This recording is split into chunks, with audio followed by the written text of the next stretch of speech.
ರೇಣುಕಾಸ್ವಾಮಿ ಹತ್ಯೆಯ ಪ್ರಕರಣದ ಪ್ರಮುಖ ಆರೋಪಿಯಾಗಿರುವಂತಹ ದರ್ಶನ್ ಅವರ ಹಾಸಿಗೆ ದಿಂಬು ಹೊದಿಕೆಯ ವಿಚಾರಕ್ಕೆ ಸಂಬಂಧಪಟ್ಟಂತೆ ಕೋರ್ಟ್ ಆದೇಶವನ್ನ ಹೊರಡಿಸಿರುವಂತಹದ್ದು. ದರ್ಶನ್ಗೆ ತಿಂಗಳಿಗೊಮ್ಮೆ ಬಟ್ಟೆ ಚಾದರವನ್ನ ಕೊಡೋದಕ್ಕೆ ಸೂಚನೆ ಕೊಟ್ಟಿದೆ. ಸಿಟಿ ಸಿವಿಲ್ ಕೋರ್ಟ್ ಕೊಟ್ಟಂತಹ ಆದೇಶ ಇದು. ಕ್ವಾರಂಟೈನ್ ಸೆಲ್ನಿಂದ ಬೇರೆ ಸೆಲ್ಗೆ ಶಿಫ್ಟ್ ಮಾಡೋದಕ್ಕೂ ಕೂಡ ಅವಕಾಶವನ್ನ ಕಲ್ಪಿಸಿಕೊಡಲಾಗಿದೆ.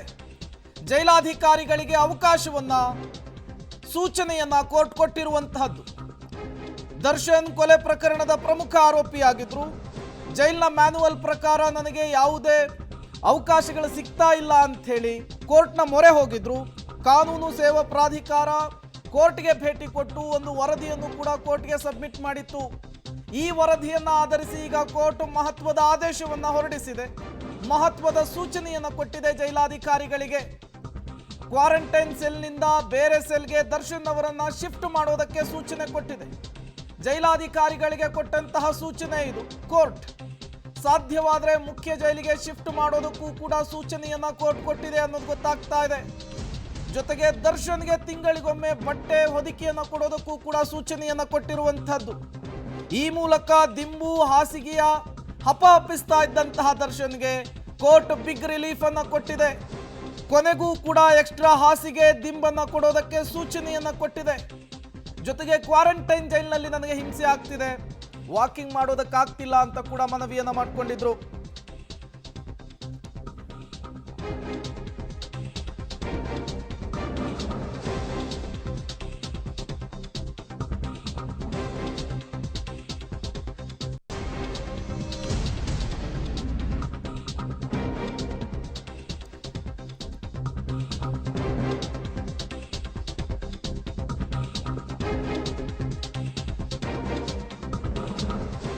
ದರ್ಶನ್ಗೆ ಹಾಸಿಗೆ ದಿಂಬಿಲ್ಲ ಅನ್ನುವಂತಹ ಮಾಹಿತಿ ಸಿಗ್ತಾ ಇದೆ.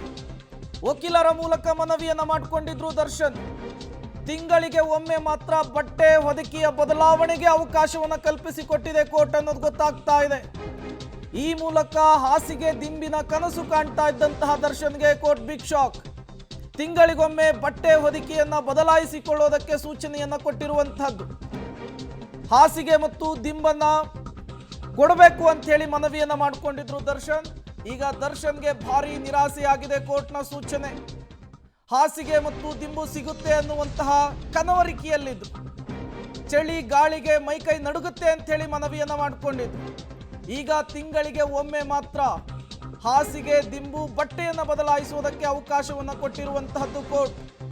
ಈ ಮೂಲಕ ಹಾಸಿಗೆ ದಿಂಬಿನ ಕನವರಿಕೆಯಲ್ಲಿದ್ದಂತಹ ದರ್ಶನ್ಗೆ ಭಾರಿ ನಿರಾಸೆ ಈಗ ಮೂಡಿರುವಂತಹದ್ದು.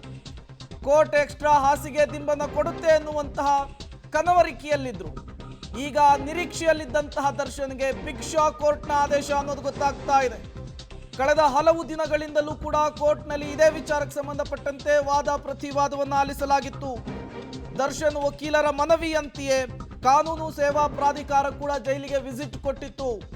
ಜೈಲಾಧಿಕಾರಿಗಳಿಂದ ಮಾಹಿತಿ ಪಡೆದು ದರ್ಶನ್ರಿಂದ ಮಾಹಿತಿಯನ್ನು ಪಡೆದು ಒಂದು ವರದಿಯನ್ನ ಕೋರ್ಟ್ಗೆ ಸಬ್ಮಿಟ್ ಮಾಡುವಂತಹ ಕೆಲಸ ಮಾಡಿತ್ತು. ಆ ವರದಿಯನ್ನ ಆಧರಿಸಿ ಈಗ ಕೋರ್ಟ್ ಮಹತ್ವದ ಆದೇಶವನ್ನು ಹೊರಡಿಸಿದೆ. ಮಹತ್ವದ ಸೂಚನೆಯನ್ನ ಕೊಟ್ಟಿದೆ. ತಿಂಗಳಿಗೊಮ್ಮೆ ಮಾತ್ರ ಬಟ್ಟೆ ಹೊದಿಕೆಯ ಬದಲಾವಣೆಗೆ ಅವಕಾಶವನ್ನು ಕಲ್ಪಿಸಿಕೊಟ್ಟಿದೆ. ಈ ಮೂಲಕ ಜೈಲಿನಲ್ಲಿ ಎಕ್ಸ್ಟ್ರಾ ಹಾಸಿಗೆ ದಿಂಬಿನ ಕನಸು ಕಾಣ್ತಾ ಇದ್ದಂತಹ ದರ್ಶನ್ಗೆ ಮತ್ತೊಮ್ಮೆ ನಿರಾಸೆಯಾಗಿದೆ. ದರ್ಶನ್ ಕೇಸ್ನಲ್ಲಿ ನಾಡಿದ್ದು ದೋಷಾರೋಪ ಪಟ್ಟಿ ಸಲ್ಲಿಕೆ. ದರ್ಶನ್ ಕೇಸ್ನಲ್ಲಿ ದೋಷಾರೋಪ ಪಟ್ಟಿಗೂ ಕೂಡ ಕೋರ್ಟ್ ಸೂಚನೆಯನ್ನ ಕೊಟ್ಟಿರುವಂತಹದ್ದು. ಈ ಮೂಲಕ ಅಸಲಿ ಆಟ ಈಗ ಶುರುವಾದಂತೆ ಕಾಣಿಸ್ತಾ ಇದೆ. ಶೀಘ್ರ ವಿಚಾರಣೆ ಕೋರಿದ್ದಾರೆ ಎಸ್ಪಿಪಿ. ಆ ಅರ್ಜಿಗೆ ಈಗ ಮಂಜೂರು ಮಾಡಿದ್ದಾರೆ ಅನ್ನೋದು ಗೊತ್ತಾಗ್ತಾ ಇದೆ. ದರ್ಶನ್ ಕೇಸ್ನಲ್ಲಿ ನಾಡಿದ್ದು ದೋಷಾರೋಪ ಪಟ್ಟಿಯ ಸಲ್ಲಿಕೆಯ ವಿಚಾರಕ್ಕೂ ಕೂಡ ಕೋರ್ಟ್ ಗ್ರೀನ್ ಸಿಗ್ನಲ್ ಅನ್ನು ಕೊಟ್ಟಿದೆ. ಹಾಗಾಗಿ ದರ್ಶನ್ ಪ್ರಕರಣದಲ್ಲಿ ಮುಂದಿನ ಬೆಳವಣಿಗೆಗಳು ಮತ್ತಷ್ಟು ಕುತೂಹಲಕ್ಕೂ ಕೂಡ ಕಾರಣವಾಗ್ತಾ ಇರುವಂತಹದ್ದು. ಸ್ಪೆಷಲ್ ಪಬ್ಲಿಕ್ ಪ್ರಾಸಿಕ್ಯೂಟರ್ ಪದೇ ಪದೇ ಡಿ ಗ್ಯಾಂಗು ಟ್ರಯಲ್ ಅನ್ನ ಮುಂದಕ್ಕೆ ಹಾಕುವಂತಹ ಕೆಲಸ ಮಾಡ್ತಾ ಇದೆ ಅನ್ನುವಂತಹ ಆರೋಪವನ್ನು ಕೂಡ ಮಾಡಿದ್ರು. ಮತ್ತಷ್ಟು ಡೀಟೇಲ್ಸ್ ಅನ್ನು ಕೊಡ್ತಾರೆ ನಾಗೇಶ್, ದೂರವಾಣಿ ಸಂಪರ್ಕದಲ್ಲಿ ಜಾಯಿನ್ ಆಗಿದ್ದಾರೆ. ನಾಗೇಶ್, ದರ್ಶನ್ ಜೈಲಲ್ಲಿದ್ದಾರೆ, ಎಕ್ಸ್ಟ್ರಾ ಹಾಸಿಗೆ ದಿಂಬಿನ ಕನವರಿಕೆಯಲ್ಲಿದ್ರು. ಇವತ್ತಿನ ಕೋರ್ಟ್ ಆದೇಶ ಬಿಗ್ ಶಾಕ್ ಅಂತ ಹೇಳ್ಬೋದಾ ದರ್ಶನ್ಗೆ? ಆ, ಪ್ರೇಮ್, ರೇಣುಕಾಸ್ವಾಮಿ ಕೊಲೆ ಪ್ರಕರಣದ ಆರೋಪಿಗಳನ್ನ ಇವತ್ತು ಕೋರ್ಟ್ ಮುಂದೆ ಹಾಜರುಪಡಿಸಲಾಗಿತ್ತು. ಬಹಳ ಪ್ರಮುಖವಾಗಿ ಹಾಸಿಗೆ ದಿಂಬಿನ ವಿಚಾರವನ್ನು ಇಟ್ಕೊಂಡು ಕೋರ್ಟ್ ಮೆಟ್ಟಿಲೇರಿದಂತ ದರ್ಶನ್ಗೆ ಮತ್ತೆ ಶಾಕ್ ಎದುರಾಗಿರುವಂತದ್ದು.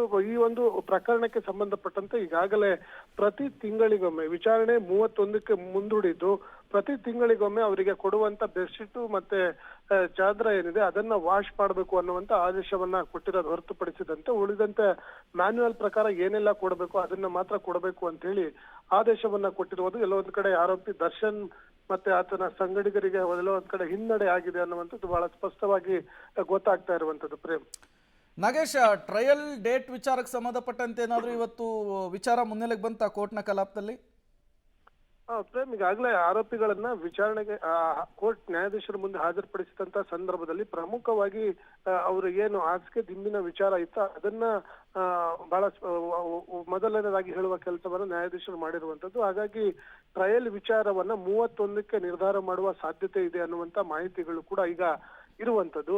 ಹಾಗಾಗಿ ಅವರ ಹಾಸಿಗೆ ದಿಂಬಿನ ವಿಚಾರ ಏನಿತ್ತು ಅದಕ್ಕೆ ಸಂಬಂಧಪಟ್ಟಂತ ಒಂದಷ್ಟು ಸೂಚನೆಗಳನ್ನು ಹೊರತುಪಡಿಸಿ ಟ್ರಯಲ್ ದಿನಾಂಕವನ್ನ ಮುಂದಿನ ವಿಚಾರಣೆ ವೇಳೆ ನಿಗದಿಪಡಿಸುವ ಸಾಧ್ಯತೆ ಇದೆ ಅನ್ನುವಂತ ಮಾಹಿತಿಗಳು ಈಗ ಗೊತ್ತಾಗ್ತಿರುವಂತದ್ದು. ಪ್ರೇಮ್, ನಾಗೇಶ್, ಪದೇ ಪದೇ ದರ್ಶನ್ ಜೈಲಾಧಿಕಾರಿಗಳ ವಿರುದ್ಧ ಜೈಲಿನ ಮ್ಯಾನ್ಯುವಲ್ನಲ್ಲಿ ಇರಬೇಕಾದಂತಹ ಅವಕಾಶಗಳು ಸಿಗ್ತಾ ಇಲ್ಲ ಅಂತ ಹೇಳಿ ಕೋರ್ಟ್ನ ಮೊರೆ ಹೋಗ್ತಾ ಇದ್ರು.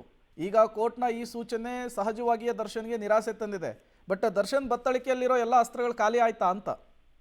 ಖಂಡಿತವಾಗ್ಲೂ ಪ್ರೇಮ್, ಈಗಾಗಲೇ ಅವರು ಬಹಳ ಪ್ರಮುಖವಾಗಿ ಮ್ಯಾನ್ಯುವಲ್ ಪ್ರಕಾರ ಅಧಿಕಾರಿಗಳು ಜೈಲಿನಲ್ಲಿ ಒಬ್ಬ ಆರೋಪಿಗೆ ಏನ್ ಕೊಡ್ಬೇಕು ಅವು ಯಾವುದನ್ನು ಕೊಡ್ತಿಲ್ಲ ಅನ್ನುವಂತ ಆರೋಪವನ್ನ ಮಾಡಿ ಆ ಜೈಲ್ ಅಧಿಕಾರಿಗಳ ಮೇಲೆ ಆರೋಪವನ್ನ ಮಾಡಿ ಕೋರ್ಟ್ ಮೆಟ್ಟಿಲೇರಿದ್ರು. ಹಾಗಾಗಿ ನ್ಯಾಯಾಧೀಶರು ಕಾನೂನು ಸೇವಾ ಪ್ರಾಧಿಕಾರದ ಅಧಿಕಾರಿಗಳಿಗೆ ಹೋಗಿ ಅಲ್ಲಿರುವಂತ ವ್ಯವಸ್ಥೆಯ ಬಗ್ಗೆ ಪರಿಶೀಲನೆ ಮಾಡಿ ವರದಿ ಕೊಡ್ಲಿಕ್ಕೆ ಸೂಚನೆಯನ್ನು ಕೂಡ ಕೊಟ್ಟಿದ್ರು. ಹಾಗಾಗಿ ಕಾನೂನು ಸೇವಾ ಪ್ರಾಧಿಕಾರದ ಅಧಿಕಾರಿಗಳು ದರ್ಶನ್ ಇರುವಂತ ಜೈಲನ್ನ ಪರಿಶೀಲನೆ ಮಾಡಿ ಅಲ್ಲಿರುವಂತ ವ್ಯವಸ್ಥೆ ಮತ್ತೆ ಆತನಿಗೆ ಕೊಟ್ಟಿರುವಂತ ಮ್ಯಾನ್ಯುವಲ್ ಪ್ರಕಾರ ಏನೆಲ್ಲ ಕೊಟ್ಟಿದ್ದಾರೆ ಅನ್ನುವಂಥದ್ದನ್ನು ಕೂಡ ವರದಿ ಕೊಡುವ ಕೆಲಸವನ್ನ ಮಾಡಿತ್ತು. ಅದಾದ ಬಳಿಕ ಪರಿಶೀಲನೆ ಮಾಡಿ ಇವತ್ತು ಮತ್ತೆ ಈ ಒಂದು ಆದೇಶ ನೀಡಿರೋದ್ರಿಂದ ಮತ್ತೆ ದರ್ಶನ್ ಈ ಕೋರ್ಟಿನ ವಿಚಾರದಲ್ಲಿ ತಲೆದಿಂಬಿನ ವಿಚಾರದಲ್ಲಿ ಮತ್ತೆ ಕೋರ್ಟ್ ಮೆಟ್ಟಿಲು ಏರ್ಲಿಕ್ಕೆ ಆಗೋದಿಲ್ಲ ಅನ್ನುವಂಥದ್ದು ಮೇಲ್ನೋಟಕ್ಕೆ ಸ್ಪಷ್ಟವಾಗ್ತಿರುವಂತದ್ದು. ಪ್ರೇಮ್,